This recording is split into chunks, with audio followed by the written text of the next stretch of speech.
Shalom, shalom. Selamat sore teman-teman Bang Joel. Selamat hari Minggu buat kita sekalian ya. Kiranya Tuhan Yesus menyertai dan memberkati kita sekalian dimanapun kalian berada guys. Ya puji Tuhan, puji Tuhan. Ya hari ini teman-teman jangan lupa untuk datang ke gereja bagi teman-teman yang belum pergi ke rumah Tuhan. Ya cepat datang ke gereja guys. Tuhan memanggilmu untuk beribadah kepada Tuhan ya. Karena itu adalah perintah Tuhan dan itu perintah buat kita untuk mengingat dan menguduskan hari Sabat sebagai orang percaya. Oke guys, kita langsung saja ya kawan-kawan ya.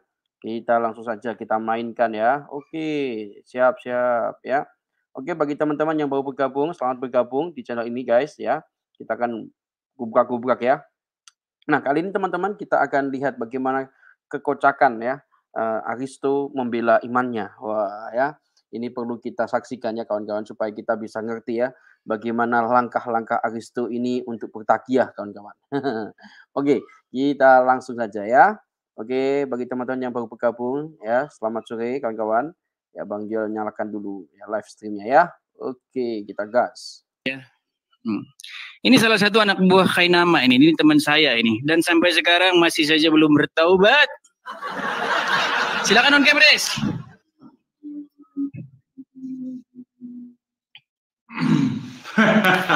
Mengapa Aristo ini teman saya belum taubat-taubat dan tega-teganya Aristo mengikuti Muhammad sedangkan Muhammad saja takut kepada manusia. Aduh Aristo, kapan kau bertobat? Aristo.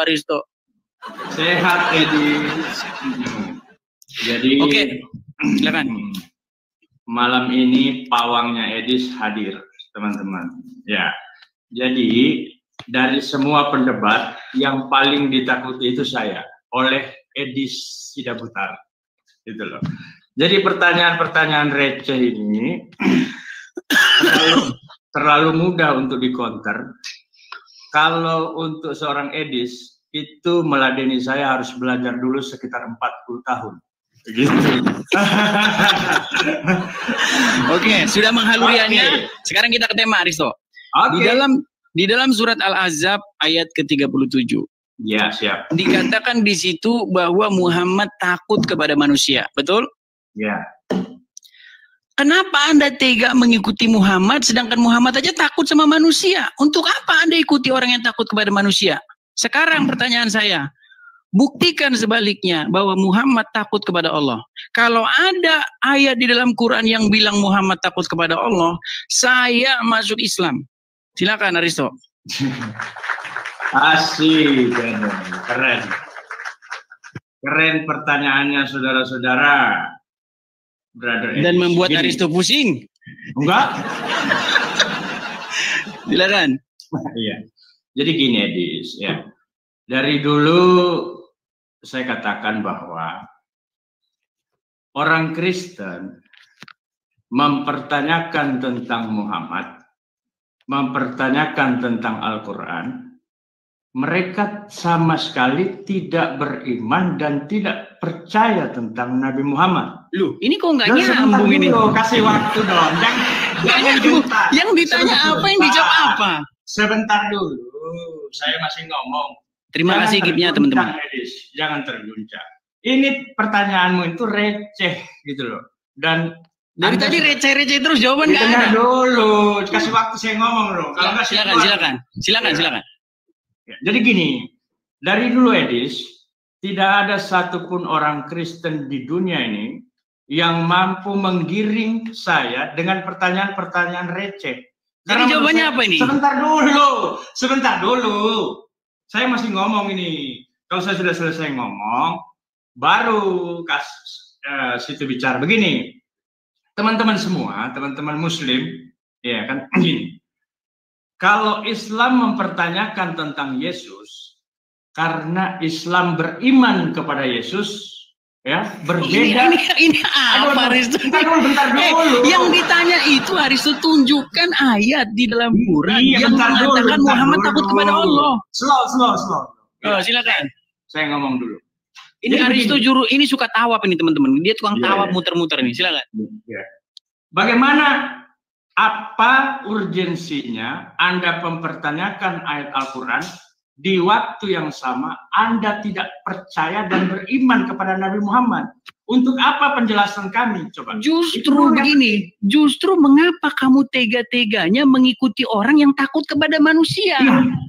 Saya mengikuti, lebih baik saya mengikuti yang takut kepada manusia daripada yang mempertuhankan manusia. Loh, sekarang gini, kamu suruh ngikutin saya, nggak ada, sebentar, kamu suruh ngikutin saya. Enggak, saya nggak suruh kamu ikutin saya, saya suruh kamu ikut Yesus, bukan ikut saya. Gimana sih ini orang? Kok lari kemana? Dijawab dulu ini Aristo, Aristo, dengarkan. Pertanyaannya begini, di mana ayat sebaliknya yang mengatakan bahwa Muhammad takut kepada Allah? Mana? Ya, oke. Di ayat berapa? Silakan. Masalahnya begini. Masalahnya begini. Gimana sih? Dulu. Yang ditanya apa, yang dijawab apa Aristo ini? Enggak usah. Gimana sih? Enggak usah terguncang. Jadi teman-teman, terguncang, yang ditanya itu mana ayat yang bilang bahwa Muhammad itu takut kepada Allah, mana? Ya. Begini, Dis. Dengarkan dulu, dengarkan dulu ya. Dari tadi saya udah dengarkan, yang saya dengarkan kamu dari tadi jurus tawaf. Sungguh nekat, kamu termasuk orang-orang yang nekat. Gini, memang kamu dari dulu tuh terlalu orang yang paling kamu takuti untuk naik itu atau kamu hadapi itu saya. Gini. Bukan saya takut, kepala saya konslet mendengarkan tawaf. Iya, memang harus begitu. Ya, gitu karena kamu tawaf terus, yang ditanya apa, yang dijawab apa. Iya, gini. Jadi gini. Untuk apa jawaban untuk umat supaya umat terteguhkan imannya, supaya mereka terkuatkan akidahnya. Karena apa? Karena sudah terbukti, kata kamu Muhammad takut kepada manusia. Al-Ahzab 37.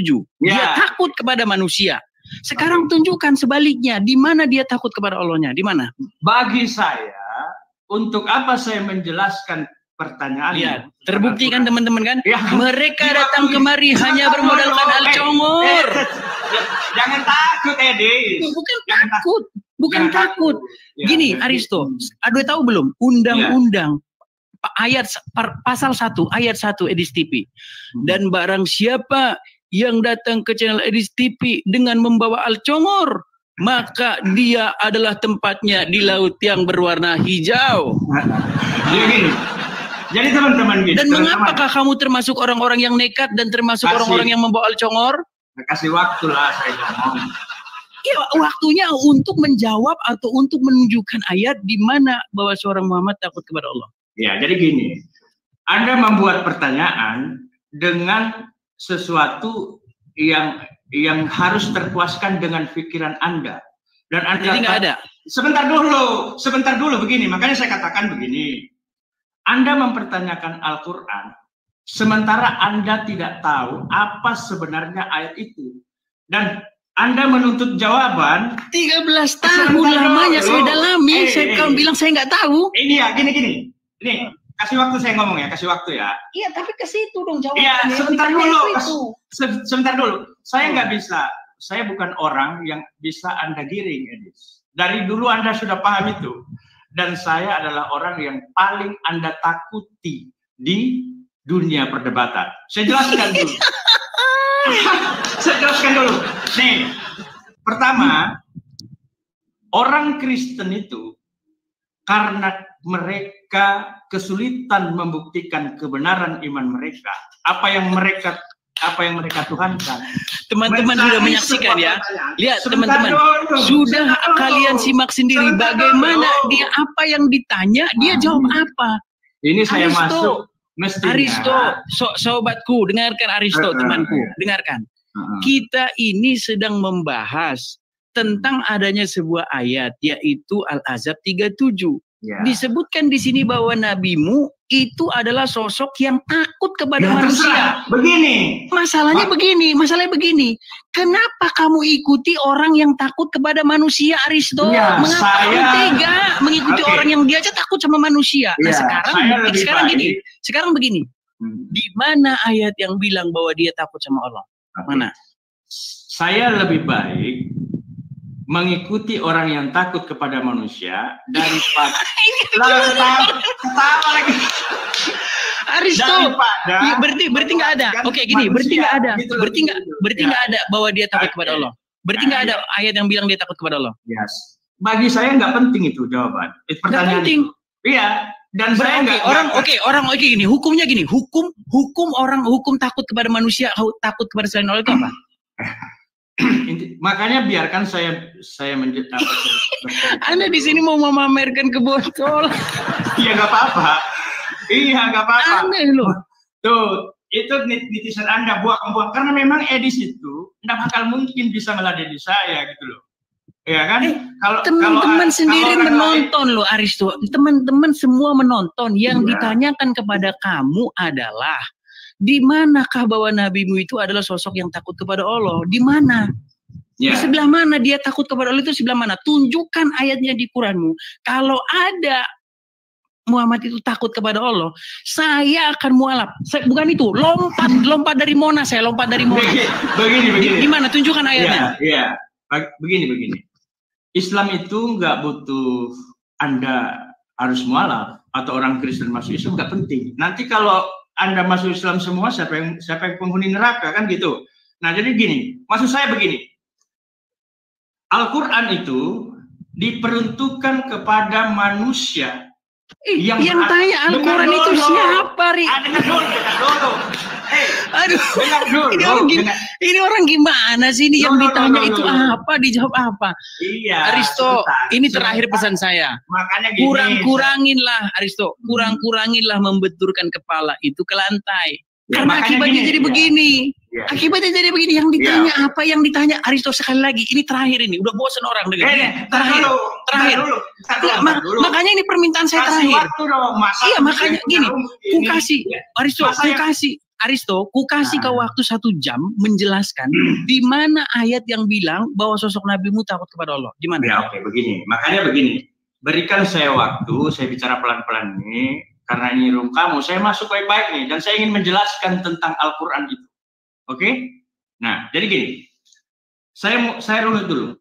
Al-Quran itu spesialisasi diperuntukkan jangan dipotong dulu ini tulisan Edis. Yang ditanya apa loh? Yang ditanya Aristo ini gimana sih? Yang saya tanya apa? Gini aja. Pertanyaan saya adalah apa pertanyaan saya? Ayo. Pertanyaan saya adalah apa pertanyaan saya tadi? Apa? Makanya kasih waktu saya mau menjelaskan dulu. Enggak, gini aja terakhir ini. Pertanyaan saya kepada kamu, apakah pertanyaan saya tadi? Ayo. Kalau Anda turunkan saya, artinya Anda. Saya minta polling. Polling teman-teman, turun atau tidak? Pasti turun. Polling teman-teman, polling. Buang. Mohon maaf Aristo, Anda tidak memenuhi kualitas karena Anda apa yang ditanya dengan apa yang ditanya tidak nyambung. Sorry ya, tidak nyambung teman-teman.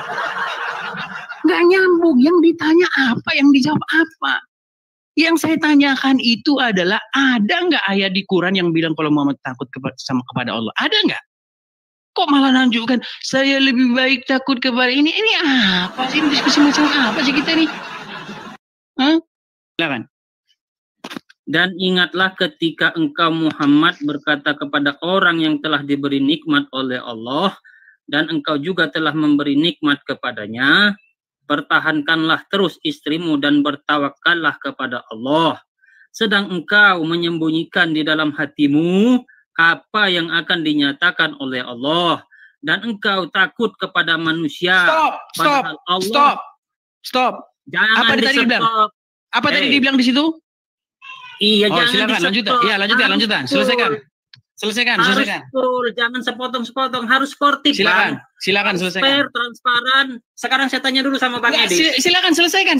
Ini diskusi, niat dan tujuannya apa sih? Silakan selesaikan. Sudah saya bilang, silakan selesaikan. Iya. Niat dan tujuan diskusi ini apa niatnya? Diskusi untuk menyadarkan kau dan pengikutnya Juma. Silakan. Ya. Nah, terus kan kalau dipotong bubar dia di mana tadi? Diulangi lagi dari awal. Engkau menyembunyikan dalam hatimu apa yang akan dinyatakan oleh Allah dan engkau takut kepada manusia. Engkau takut kepada manusia. Ini poin yang engkau inginkan kan?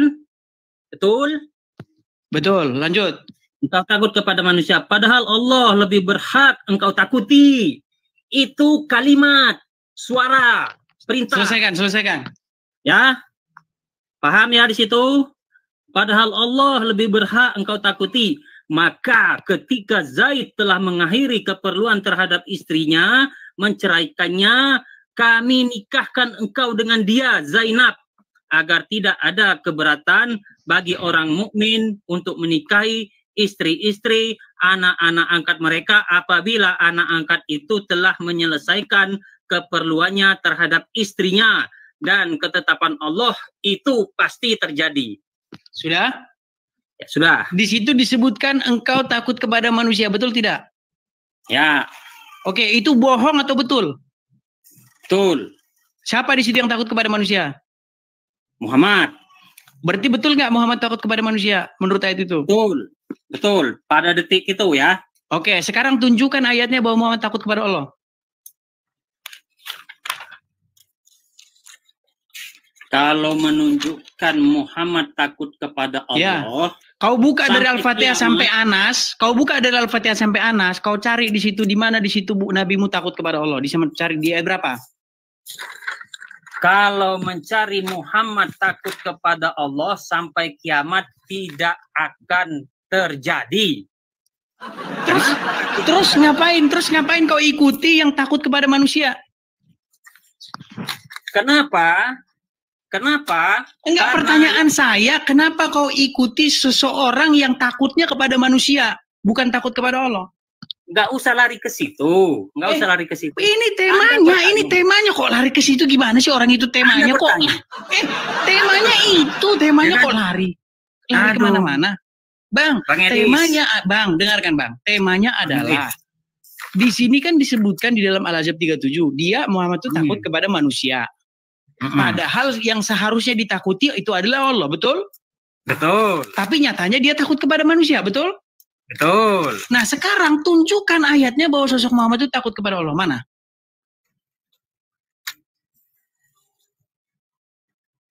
Sampai kiamat tidak akan.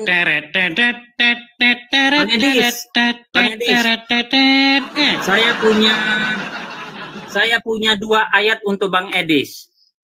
Bang, saya di sini nggak minta ayat, yang saya minta di mana, Bang, bahwa sosok Nabi Anda itu takut kepada Allah di mana? Begini, Bang Edis mau nggak pembuktian terhadap Tuhan? Mau nggak pembuktian? Waduh, ini lari kemana-mana. Nanti lama-lama bahas berapa harga bawang berapa sekarang Bang di pasar, Bang?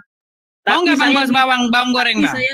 Tapi saya minta saksi dari. Kita ada tema, Bang. Jangan lari dari tema. Ini temanya. Saya ada hadiah untuk Bang Edis, surat Al-Zalzalah ayat 7 dan 8. Aduh, surat apa lagi yang ada bawa-bawa itu? Saya ada hadiah untuk Bang Edis, surat Al-Zalzalah. Jadi ini gimana nih? Jadi ini gimana nih? Ya, itu ini kan dulu. Saya ada hadiah untuk Bang Edis. Sebentar. Kita nggak mau bahas yang lain. Gini, dengarkan, Bang. Ini poin penting ini. Ya. Orang yang lebih takut kepada manusia ketimbang kepada Tuhan, itu layak nggak diikutin? Bang Edis takut sama Tuhan ya? Waduh, ini ditanya apa? Dijawab apa ini? Bang, yang saya tanya, seorang manusia yang dia lebih takut kepada orang ketimbang takut kepada Tuhan, orang seperti itu layak diikutin nggak? Bang Edis bilang Tuhan Bang Edis itu pengasih penyayang. Gimana sih ini orang ini? Aneh loh. Bang, yang ditanya itu, Bang. Sebentar, Anda pengikut Muhammad nggak? Bang, Anda pengikut Muhammad nggak? Bang, Anda pengikut Muhammad nggak? Bukan untuk ditakuti, Bos. Waduh. Anda itu bukan untuk ditakutin, Bos. Gimana mau ikut? Dengarkan. Aduh. Ini pertanyaan terakhir, Bang. Bang, dengarkan, Bang. Ya. Anda betul tidak mengikuti Muhammad? Itu urusan pribadi, Bos. Urusan pribadi katanya. Udah mulai ragu-ragu deh, teman-teman. Dia udah mulai ragu-ragu. Baiklah. Kalau kamu sudah mulai ragu-ragu, sudah nggak mau lagi ikut Muhammad, ya, saya ucapkan selamat kepadamu. Ya, karena kamu sudah mengetahui bahwa Muhammad menurut Al-Ahzab 37 takut kepada manusia. Sekarang saya minta sama kamu, saya minta sama kamu. Di mana ayatnya bahwa sosok Muhammad itu yang kau jadikan nabi itu dia takut kepada Allah. Dia lebih takut kepada Allah ketimbang takut kepada manusia. Mana ayatnya? Oke, sebelum saya menunjukkan itu, saya mau bertanya dulu sama Bang Edis. Apa dasarnya kita takut sama Allah? Aduh, lari kemana-mana nih orang. Udah Bang, nggak bisa lagi ini kita lanjutkan. Teman-teman sudah pada protes, ya. Sampai ketemu lagi, ya. Heran saya. Yang ditanya apa, yang dijawab apa? Aduh. Heran saya dengan kalian ini.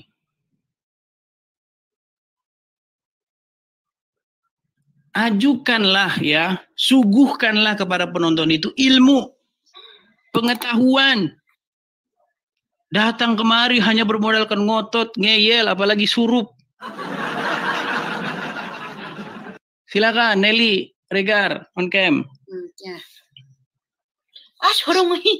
Ya, siap diskusi dengan baik. Loh, kok ditutup lagi? Buka kak, mengicet. Si Otenon. Mengicet buka kak. Jangan panik, Bu Nelly. Siapa yang panik, Oten? Ya, silakan. Siap diskusi yang bagus. Oten. Siap diskusi yang bagus. Itu kan yang dibilang Masnya itu kan separuh artinya. Muhammad takut kepada Allah. Gimana? Kan itu sepotong yang Mas bikin. Coba jelaskan. Coba jelaskan. Maksudnya sepotong gimana?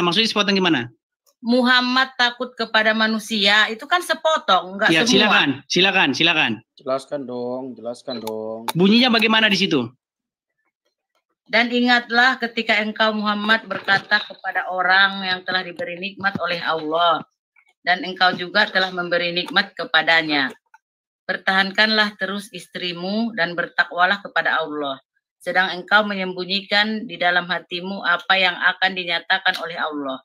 Dan engkau takut kepada manusia. Padahal Allah lebih berhak engkau takuti, kan gitu. Oke. Udah bisa gantian saya bicara? Ya. Oke. Dan engkau takut kepada manusia, kalimat itu kalimat pernyataan atau harapan? Kalimat pernyataan. Kalimat pernyataan. Padahal Allah lah yang lebih berhak engkau takuti. Kata-kata padahal Allah lah yang berhak engkau takuti itu kalimat pernyataan atau harapan? Pernyataan juga. Makanya dibilang. Sebentar. Padahal Allah lah yang lebih berhak engkau takuti itu bukan kalimat pernyataan, itu harapan supaya dia lebih mentakuti Allah. Gimana sih Anda itu? Saya kasih Anda contoh. Pelan menghadapi Oten. Dengarkan. Ya. Anda memilih dia, padahal sayalah yang harus Anda pilih. Perhatikan, ada dua kalimat di sini. Anda lebih memilih dia, itu adalah keadaan fakta, betul? Ya. Seharusnya, padahal sayalah yang lebih harus Anda pilih. Itu fakta atau harapan?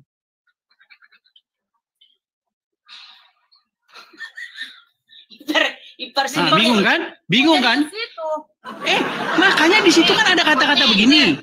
Engkau takut kepada manusia. 12 tahun kemana? Padahal, nah ini lari. Bisa fokus? Bisa fokus apa mau lari kemana-mana? Kalau mau lari kemana-mana, saya nggak terima diskusi anak-anak. Gila apa nih? Mulai panas nih. Apa yang panas? Kamunya aja yang bikinnya setengah-setengah. Siap diskusi lagi dengan baik. Di situ ada kata-kata engkau takut kepada manusia. Padahal Allah lah yang lebih berhak engkau takuti. Iya. Kata-kata padahal Allah lah yang lebih berhak engkau takuti ini fakta atau harapan? Fakta lah, harus Allah lah yang kita takuti. Iya, itu harapan bukan fakta. Gimana sih? Harapan? Contoh gini. Kamu dengar. Waduh, ini gimana? Itu harapan supaya kamu itu takut kepada Allah. Diminta supaya kamu takut kepada Allah. Tapi apakah dia takut kepada Allah? Belum tentu. Karena yang terjadi, yang fakta adalah engkau takut kepada manusia ini. Makanya kurang-kurangin benturin kepala. Seperti saya kasih contoh, misal nih, kamu lebih memilih dia, padahal sayalah yang lebih berhak engkau pilih. Nah, kata-kata padahal sayalah yang lebih berhak engkau pilih, itu harapan. Yang terjadi Harapan bukan kamu, saya yang kamu pilih. Yang terjadi Harapan kamu lebih memilih Oten. dia. Harapan kamu kalau Harapan Lu, Oten. lu, kan ini memahami kalimat aja Anda tidak mampu. Umur 12 tahun kemana Nih, Yesus? lari kan? Yesus mau kemana umur 12 tahun Yesus? Nggak bisa fokus ini. Yesus kedinginan di gereja. Nggak fokus ini. Aduh. Fokuslah bahas ini. Dengarkan. 12 tahun jawab Ini dulu. coba itu suruh diam dulu. Ini saya tahu. Sebentar. Ini kakak yang pakai jilbab ini. Ya. Anda lebih bagus saya ajak diskusi daripada yang ngoceh-ngoceh ini. Ya, gini, dengarkan. Anda mau berpikir akademis kan? Mau berpikir ilmiah kan? Bukan mau pakai dogma-dogma. Gini loh. Kamu lebih memilih dia, padahal sayalah yang lebih berhak kamu pilih. Nah, sekarang kayak gini. Yang terjadi apa? Yang terjadi kan dia lebih milih dia. Itu faktanya. Padahal harapannya sayalah yang harus dipilih. Nah, saya harus dipilih itu bukan kenyataan, itu harapan. Harapanmu. Itu kan harapan. Oke, sekarang gini. Sekarang di situ tertulis. Sekarang tertulis di situ. Engkau takut kepada manusia. Itu sudah terjadi belum? Belum, nggak pernah dia takut pada manusia. Dari kecil juga. Di situ udah ditulis loh, engkau takut kepada manusia. Kau takut kepada manusia, tapi kan itu kau sepenggal yang kau bikin. Kan ada komanya di situ. Padahal yang harus kau takuti itu kan Allah gitu. Teman-teman bantu. Makanya saya bilang ya, kurang-kuranginlah jidat atau kepala itu dibenturin. Supaya apa? Supaya IQ tidak turun. Itunya apa namanya? Pikirannya terlalu maju. Oke, coba dibaca dulu. Coba kasih penjelasan kepada saya. Jangan maju kali gitu loh. Coba baca dulu. Kan udah dibaca tadi. Engkau takut kepada manusia. Oke, itu udah terjadi belum? Udah terjadi belum itu? Udah terjadi belum engkau takut kepada manusia itu? Enggak pernah Nabi kami takut kepada manusia. Terus dia ngomong itu fungsinya gimana? Manusia. Iya, terus dikatakan engkau takut kepada manusia itu kenyataan atau bohong itu? Apanya? Rungkat beraksi. Iya. Jadi kelemahan TikTok itu teman-teman dikit-dikit kita ke ban, dikit-dikit kita kena pelanggaran. Jadi saya kena pelanggaran tidak bisa siaran selama 24 jam karena pelanggaran itu teman-teman ya. Ya, seperti itu. Terima kasih Bang, Tuhan menyertaimu juga. Oke teman-teman, untuk diskusi kali ini itu saja. Saksikan atau nantikan kembali diskusi-diskusi Edis TV yang berikutnya. Seperti biasa teman-teman, bolehlah ya saya promosi. Ya, di akhir acara saya promosi teman-teman yang ingin mendukung saya, support saya ya. Itu ada saya pasang rekening berjalan. Kalau ada yang ngomong ini kok ada rekening, nah itu teman-teman yang mau mensupport saya, yang mau ya. Kalau nggak mau ya nggak apa-apa gitu teman-teman. Terima kasih teman-teman untuk acara hari ini itu saja dulu. Terima kasih, Tuhan memberkati kita semua. Amin. Oke, ya. Teman-teman ya, jadi begitu ya. Kita sudah saksikan bagaimana aksi Edis yang luar biasa ya. Ketika dia bertemu dengan orang-orang botol itu ya, aduh ya. Jadi orang-orang botol itu ciri-cirinya adalah ketika ditanya sudah dia lari sana lari sini kemudian bilang otan. Nah itu botol guys ya. Itu jelas-jelas orang yang tidak berpendidikan, itu hanya bisa ngoceh aja ya. Orang-orang ngoceh itu gampang kawan-kawan, tapi orang-orang yang berilmu, yang cerdas itu tak gampang untuk ditemui ya di room sebelah itu kawan-kawan. Tidak ada yang bisa menjelaskan keyakinannya dengan lembut, dengan santuy ya. Tidak ada kawan-kawan. Yang ada hanyalah ngamuk dan ngamuk guys ya. Oke kawan-kawan, terima kasih sudah menyaksikan siaran ini. Terima kasih Nino dan teman-teman Ranger Biru yang terus boleh membantu Bang Joel ya, mendukung Bang Joel di siaran ini ya. Kiranya Tuhan Yesus menyertai kalian semua. Kita ketemu lagi dalam siaran berikutnya. Salam dari Bang Joel. God bless you guys.